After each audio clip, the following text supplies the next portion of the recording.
scientifique mondial. Voilà. Alors, juste parce que Raël, donc, il était chanteur, il a fait de la course automobile, il a fini par dire qu'il était prophète. Il se dit demi-frère de Jésus, au point d'oublier son propre patronyme et se nomme une nouvelle identité. Il deviendra la marque de son mouvement spirituel qui se fait appeler Raël. En fait, c'était en 73. Il a fait un voyage avec les extraterrestres. Et il revient du voyage et il dit je suis le demi-frère de Jésus. Voilà. Voilà. Bon, voilà. Les extraterrestres viennent à lui en quelque sorte. Exactement. En Corse, je crois, viennent à lui. Non, près de Clermont-Ferrand. Ok. La Sola, et puis après dans le Périgord. Philippe et Jean-Pierre, combien vous avez donné à Raël en tout? Alors, je vais te prendre la parole. Oui. Cet argent, nous avions un mouvement tout au début qui s'appelait le MADEC, avec une cotisation de pétanqueur qui ne peut pas faire vivre une association. Entre nous, Raël, totalement écarté et absolument absent de l'idée qui allait naître, c'est nous, Raéliens, conscients de ce qui était en train de se produire et des besoins dont on avait pour diffuser, qui avons décidé de mettre 10% de notre salaire. C'est nous, les Raéliens. Je tiens vraiment à le préciser. Nous étions vraiment sûrs de ce que nous faisions. Et on avait dit, il nous faut au moins 7% pour la diffusion, l'ambassade et la diffusion, 3% pour les différents frais et autres, et puis on va mettre 1% de plus aussi pour le prophète. Ça, c'est nous. Sans qu'il ne vous le suggère. Personne ne nous l'a suggéré. Et je suis le meneur de cet épisode donc à cette époque-là. C'était tout au début du mouvement raélien. Il faut que l'on le sache et qu'on arrête de dire Raël nous a demandé du fric. C'est pas ce qui résulte du documentaire. Hein. Pardon ? C'est pas ce qui résulte du documentaire. Dans le documentaire, je tente de le dire. Il y a juste un petit morceau de cela, de cette vérité qui apparaît. Pour celui qui a des oreilles, il l'entend. Celui qui ne veut pas en tout cas, entendre, vous avez permis à Raël de vivre dans l'opulence la plus totale, de lui financer toutes ses voitures pilotes de course, d'avoir autour de lui un harem de femmes qu'il appelait des cordons bleus, avec des petites fleurs dans les cheveux, qui avaient le droit à des rapports sexuels. Le cordon bleu, c'est pour la nourriture, c'est uniquement. Pardon ? C'est pas des cordons bleus, oui, c'est pour le cordon doré, pardon. Oui. Donc, elles avaient le droit de la sexualité entre elles ou avec Raël, ce qui était un privilège, évidemment. Il paraît que Raël, il a eu des relations avec plus de 15 000 femmes. Il les avait toutes à sa disposition. Il prône l'échangisme. Ça, c'est, voilà. Mais il prend l'échangisme qu'avec lui, en fait. Beaucoup avec lui et des très jeunes femmes, c'est possible. Vous avez pratiqué, vous, le... Ça m'est arrivé. Mais je ne suis pas un adepte de ça. D'accord, mais donc avec votre femme... Oui, mais alors ce que je vais vous dire... Votre femme, elle fait partie du mouvement aussi ? Non, la mère de mes grands-enfants ne fait plus partie du mouvement. D'accord. Et je vis maintenant avec une femme qui n'est pas raélienne. Et ça arrive très souvent chez les raéliens. Très bien. Et donc, les gens trouvent qu'on est des gens pas si mal que ça pour pouvoir vivre au quotidien. Et je voudrais juste terminer sur ce manquement. C'est que nous faisons sans doute beaucoup moins de choses sexuelles que les autres parce que nous ne le cachons pas. Ce que j'ai trouvé merveilleux en étant raélien, c'est que je n'avais pas à être avec des menteuses et avec des menteurs. Ni l'un, ni l'autre. C'est pas faux. Et du coup, on le fait moins, parce que comme vous le savez, parfois l'excitation, c'est la transgression. Je me souviens avoir vu il y a quelques années en compagnie de Michel Houellebecq à Rabaul. Et Michel Houellebecq est venu à un rassemblement et à un stage d'éveil chez nous. Et à Rabaul, je lui dis, est-ce que vous voulez venir ? Et il me dit, avec son accent incroyable, il me dit, non Philippe, je ne peux pas venir. Moi, ce qui m'excite, c'est la transgression. Et monsieur, pardon, voilà. Est-ce que vous pensez que toutes ces jeunes femmes, est-ce que vous pouvez nous assurer, n'ont jamais subi de contraintes psychologiques ? Parce que le gourou, s'il n'était pas gourou, pensez-vous qu'il pourrait avoir naturellement toutes ces jeunes femmes volontaires autour de lui ? Alors, moi, je vais vous dire, madame, j'ai été très surpris quand est arrivé le texte sur les anges, les cordons dorés dont a parlé Georges Fenech il y a un instant. Et je suis un homme, comme ça se voit, et je n'avais pas imaginé combien les femmes raéliennes étaient enthousiastes, on le voit dans le documentaire avec Nadine Gary, à l'idée de recevoir les extraterrestres. C'est quoi l'histoire de Sophie, mariée par sa mère à Raël à l'âge de 16 ans ? Alors, elle n'est pas mariée par sa mère comme Sophie à 16 ans. Oui. Je l'ai connue, Sophie, à l'époque, quand elle était toute jeune. Il en avait 46, ouais. Et oui, maintenant, elle en a 46. Non, lui, en avait 46. Ah, Raël. d'accord. Oui. Mais, Et c'est quoi l'histoire de Sophie, alors, pour nos Et donc, c'est Sophie, comme Raël, ils étaient amoureux. C'est une merveilleuse histoire d'amour qu'ils ont vécue pendant plusieurs dizaines Avec d'années. une fille de 16 ans, il en avait 46. Oui, donc ils se sont mariés. À l'époque, on pouvait. Aujourd'hui, le mariage est remonté à 18 ans pour éviter à des femmes jeunes d'être mises dans des situations très compliquées. C'était pas du tout son cas. Et du coup, elle a été mariée avec lui pour qu'il puisse passer les frontières avec un passeport en ordre et qu'il puisse vivre une vie complètement ouverte et il naturelle. lui aurait demandé de poser nu dans Playboy. Bah, Non, ils ont fait un reportage. Mais c'est quoi cette histoire? Non, mais... Si, ils ont fait un reportage. Mais on lui a pas demandé, il l'a fait volontairement. Qu'est-ce que c'est cette histoire? Donc toutes les femmes sont volontaires en fait. Pardonnez-moi, mais il y a aussi, enfin, le terme de gourou. Alors je sais bien qu'il faut revenir à l'étymologie même du texte, du terme, mais gourou veut aussi dire emprise. Donc sur des jeunes femmes comme celle-ci par exemple qui a à peine 16 ans, est-ce qu'on peut pas aussi imaginer qu'il y aurait Et sa de mère l'emprise faisait et de partie vouloir du- faire plaisir à sa mère, Ouais. qui elle-même fait partie de la secte, puisque c'est caractérisé comme une secte aujourd'hui en France? Si vous rencontriez, son prénom c'est Sophie, vous comprendriez tout de suite qu'à 16 ans, certaines femmes à 16 ans ont une maturité Alors, exceptionnelle. s'il vous plaît, juste, Raël, il est riche, Raël, non? Alors Raël, en fait, les gens imaginent qu'il est riche, mais il n'est pas riche.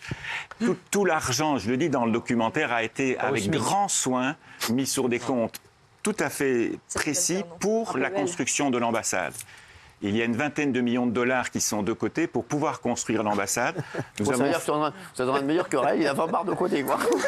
Il a 20 bûches de côté, il a 20 bûches de côté, Raël. Raël, non mais sans rigoler. 20 barres, il va construire. Non, mais vous croyez vraiment qu'il va construire l'ambassade sans rigoler? Ben, il se fait que je fais partie du projet de la construction de l'ambassade et comme j'ai fait... 50 ans que ça dure. Elle vaut combien? Moi, j'ai fait Sciences Po en finance d'entreprise Avec et 20 marchés barres. de capitaux et on m'a demandé de revoir la partie économique parce que le pays qui va recevoir l'ambassade va avoir des retombées économiques extrêmement Moi, C'est importantes. Jérusalem, hein, c'est Jérusalem. Oui, c'est vrai. Alors, c'est Attends, Jérusalem, c'est ça, Jérusalem, c'est notre ville de prédilection, puisque Jérusalem, étymologiquement, ça veut dire la ville de toute l'épée, hein, Yerushalayim en hébreu. Il y a beaucoup de... Mais en 50 travail ans, à vous n'avez faire. pas pu la construire, cette Et je voudrais ambassade vous donner, Cyril, une Allez-y. information, parce que tous les Raéliens sont juifs et vous êtes juifs. On a demandé 7 fois pour pouvoir avoir un terrain pour l'ambassade en terre d'Israël-Palestine. Ça nous a été refusé 7 fois. Mais en même temps, vous donnez-lui les 20 barres.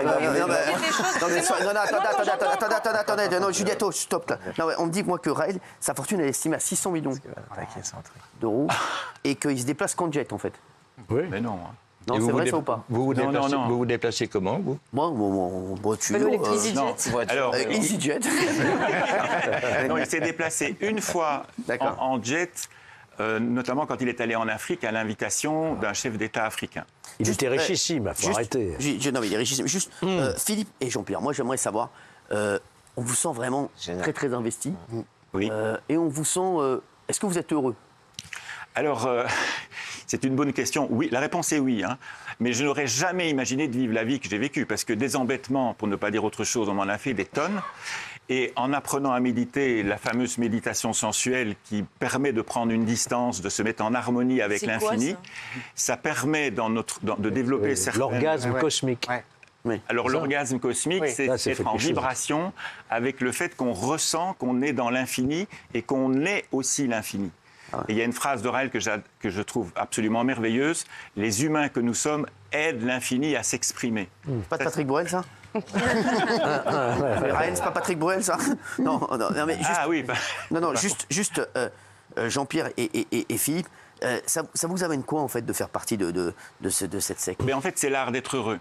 Mais comment en fait? Qu'est-ce qui Parce que, vous- on allait répondre à des questions qu'on se posait depuis très longtemps. C'est cohérent. Plus les temps. Je suis raélien depuis 48 ans, Jean-Pierre 49 ans. Et vous n'avez jamais arrêté? Ah non, bien sûr que non. Vous, Jean-Pierre, pareil? C'est Pierre Claclops. Moi, je suis heureux dans ce que je suis, de ce que je fais. J'étais un connard fini C'est quand vrai je n'étais pas raélien parce que je sortais d'un embrigadement terrible dans une secte épouvantable qu'on appelle l'armée. et où on m'avait conditionné. On va analyser les mots, monsieur, quand même. Entre l'armée et Raël, je préfère l'armée, je vous le dis tout de suite. C'est Gilles Verdès qui le dit. Ça vous fait réagir. Ah bah oui, Oui, Il a bien raison, il a sûr. raison. la secte, c'est vous. La secte, c'est vous depuis les années 90, grâce à monsieur Fenech. Alors, Jean-Pierre. L'endoctrinement, qu'est-ce c'est qu'une vous. secte Alors, on va laisser finir Jean-Pierre, parce que Oui. Jean-Pierre, et donc après, vous avez trouvé le bonheur. Ben ensuite, j'ai découvert ces messages, je me suis engagé dedans, et puis là, j'ai commencé à me réaliser, à être moi, pas celui qu'on a voulu que je sois. Je développais mes véritables qualités d'humain, mes qualités donc de professionnel. Dans mon milieu professionnel, je devenais véritablement utile à l'humanité. Ça vous dérange pas que Raël ait 600 millions sur son compte? Mais il n'a pas 100 millions sur son compte. Mais vous me faites marrer avec Non, ça. l'ambassade, Vous confondez l'argent du mouvement raélien, 10% de notre salaire, et 1% qui lui est donné pour ceux qui peuvent le lui donner. Il n'y a aucune obligation de donner 3% et 7% et 1%. Il y a des Raéliens qui ne donnent pas un centime. Mais ils sont Raéliens, ils agissent. Georges. Que dire de plus? Vous avez devant vous 2 personnes sous endoctrinement. Pardon de vous le dire. Hein. Et quand vous êtes endoctriné, pour changer de logiciel, c'est quasiment impossible. Ouais. Ils ont subi une espèce de manipulation mentale avec une féerie de spectacles. Ufoland, aux États-Unis, des choses qui font rêver des femmes les plus belles de la Terre à votre disposition. Et vous êtes tombé là-dedans. Et vous, aujourd'hui, et moi j'ai été très ému dans le documentaire par l'un de, vous connaissez très bien Levaux, qui était un des tout premiers raéliens et qui lui s'est réveillé et qui pleure sur le documentaire en disant j'ai foutu en l'air ma vie, quoi. Mais vous, je souhaite que vous ne vous réveillerez jamais, parce que ça sera un choc terrible de penser que vous avez pu passer à côté de énormément de choses en croyant celui qui vient vous dire voilà, j'ai cloné un bébé, j'ai fait ceci, j'ai rencontré Mahomet. Mais libre à vous. Mais je ne souhaite pas que vous réveilliez parce que ça serait vraiment trop douloureux. Je peux vous dire qu'il y a beaucoup de gens qui veulent qu'on se réveille. Hein. Ouais. Et si on reste raélien, c'est parce que c'est une compréhension qui se démultiplie au fur et à mesure du temps. Parce que vous endoctrinez les autres, et c'est bien là. Est-ce que vous me permettez de vous poser la question? Nous sommes endoctrinés, soit. Ne l'êtes-vous pas, vous, par les systèmes qui vous animent, par les politiques qui sont en train de vous guider, vous parlez de Gilles Verdez avec Mathilde Panot, je dis oui. les religions. Attendez, laissez-moi aller jusqu'au bout. Oh, laissez-le finir là-haut, on n'est pas sur Laissez-moi BFM. aller jusqu'au bout. Certains d'entre vous ont une religion. Qu'est-ce que c'était que cette religion? C'était un bonhomme, quelque part, à une époque, qui était tout seul, qui se prenait sur la tête un message, qui lui allait l'écraser sur ses épaules, et puis qui devait mettre en œuvre quelque chose. Et 2000 ans après, il y a des milliers de personnes qui croient à ce témoignage. Réveillez-vous peut-être aussi, puis posez-vous la question, et si c'était vrai? Et si c'était vrai? Mais Merci. c'est un effort. Merci Philippe, merci Jean-Pierre d'avoir été avec nous et merci bien sûr Georges, merci à vous trois d'avoir été là.